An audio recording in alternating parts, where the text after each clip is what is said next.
La revue de presse de Natacha Polony. Bonjour Natacha. Bonjour Thomas, bonjour Julie, bonjour à tous. Ce matin, une de vos journaux. Alors on se demande ce qui va rester de toute cette agitation.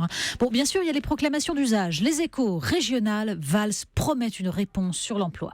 Il y a aussi les factures à payer. Le Figaro, la droite à l'heure des comptes. L'Opinion, droite, divisions en série.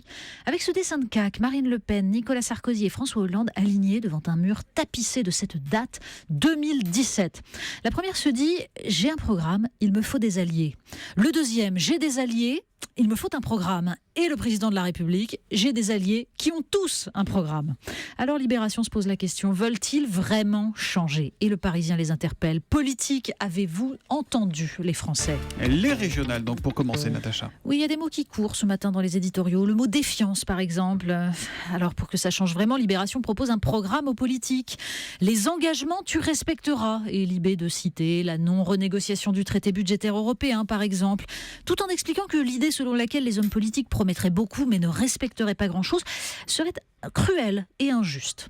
Et puis il y a d'autres impératifs. La vie quotidienne, tu changeras. Ça, c'est pas gagné. Des postures, tu sortiras. Le français, tu parleras. Ben oui, parce que la classe politique ne s'exprime plus que dans une langue faite de mots valises, nous dit Libé, dont seuls quelques professionnels, en gros les journalistes, décryptent les codes. Mais il y a aussi ce dernier impératif. Entre gauche et droite, tu choisiras. Et c'est là que les difficultés commencent. Ben oui, parce que dans le Parisien, on fait plutôt le constat que les Français attendraient une sorte d'union nationale, ou plutôt l'union de ceux qui pensent à peu près la même chose, un Macron avec un Juppé ou un Bayrou. Même le Figaro évoque une recomposition politique entre les socialistes raisonnables et les centristes ou républicains modérés. Alexis Brézet va même jusqu'à parler d'une alliance des républicains des deux rives, alors que cette expression désignait jusqu'à présent les tenants d'une république stricte, les souverainistes. Là, ce serait plutôt le contraire, mais le patron du Figaro y voit nombre d'inconvénients. Et notamment le fait qu'il s'agirait de sauver François Hollande pour 2017. Bon, accessoirement, dit-il, une telle alliance consacrerait le Front National comme seule force d'alternance et créerait de facto les conditions de son accession au pouvoir. Alors il vaut peut-être mieux poursuivre dans les oppositions de pure forme. Les djihadistes et leurs mentors, qui sont-ils ? Oui, le Figaro consacre une page à celui qu'on a surnommé l'imam blanc, ce Syrien de 70 ans, rebaptisé Olivier Corel, et qui sévit depuis des années dans un petit village de l'Ariège où sont passés Mohamed Merah, Fabien Klein, vous savez, qui avait revendiqué les attentats du 13 novembre. Le prédicateur, lui, n'a jamais été inquiété. Quand un brigadier de l'antiterrorisme l'interrogeait en 2007 sur l'idée qu'il se faisait de la meilleure mort, il répondait « mourir en martyr au djihad ». Et quand le brigadier lui demandait « l'avez-vous répété aux jeunes gens qui sont venus vous voir ?» La réponse « je n'ai pas eu besoin car ils le savent bien plus que moi ». Mais Olivier Corel est trop malin pour tomber. Dans un autre petit article, Le Figaro nous raconte comment Abdelila Ziyad, condamné pour terrorisme et mentor présumé d'Ismaël Omar Mostefa et l'un des tueurs du Bataclan, prêche tranquillement dans une mosquée de Troyes sous un nom d'emprunt. Et oui, 2 avocats viennent d'interpeller les ministères de l'Intérieur et de la Justice sur l'étrange bienveillance dont ils bénéficieraient. Tout à fait autre chose. Un anniversaire aujourd'hui. Elle a 70 ans. Mais oui, et Bon elle fait très jeune pour 70 ans. L'occasion d'un numéro Ils ont spécial. Pas fait de lifting, non, c'est toujours là. Ils n'ont pas changé la maquette. Je veux dire. Il y a un peu de Photoshop, mais pas plus que d'habitude. L'occasion d'un numéro spécial avec photos de stars, rétrospective des grands combats féministes, du temps où le féminisme se battait pour la contraception ou les droits politiques et pas encore pour la disparition de la mention mademoiselle sur les documents administratifs. Et puis il y a ce sondage sur les femmes et le bonheur. Alors on apprend que 57% des Français n'ont jamais demandé une augmentation. C'est pour ça qu'elle n'arrive pas.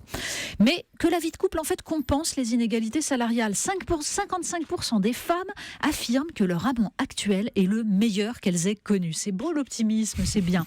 Bon, mauvaise nouvelle, l'âge idéal pour une femme, toute génération confondue, c'est 36 ans. C'est trop tard. Oh, pauvre Natacha. On enchaîne avec du sport. Oui, on ne sait pas si le sport contribue au bonheur des femmes. Âge, c'est bien comme ça. Mais c'est bien. C'était un peu long à venir, mais c'est... Oui, voilà, j'ai attendu.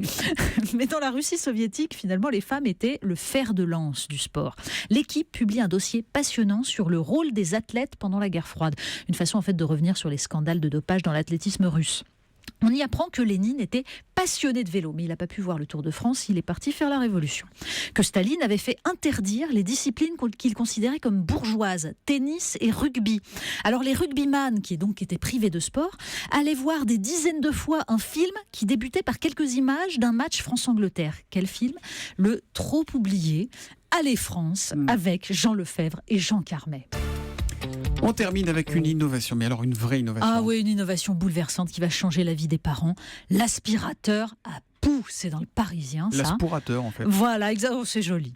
Vous apprendrez tout donc sur la reproduction des charmantes petites bestioles et puis sur les études de marché qui ont permis de conclure qu'on pouvait ouvrir un salon de coiffure spécialisé uniquement là-dedans.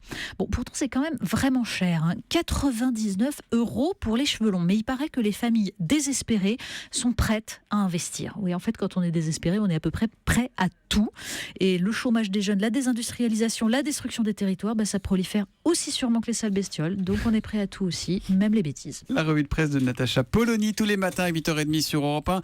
Quand même, là, il y a une très belle couverture sur le L, une triple page. Oui. C'est que des stars de cinéma français. Tout ça est signé Jean-Paul Goude, d'ailleurs, je crois. Jean-Paul Goude, Et voilà. comme c'est le groupe, on va en offrir 20. Tiens, les 20 premiers qui nous envoient hashtag L Natacha, on leur envoie le L Collector. C'est joli, pas mal, non? ça. Je sais pas si on les a, j'espère qu'on les a, mais j'imagine. On va les trouver. Allez, merci Natacha, à demain. Merci.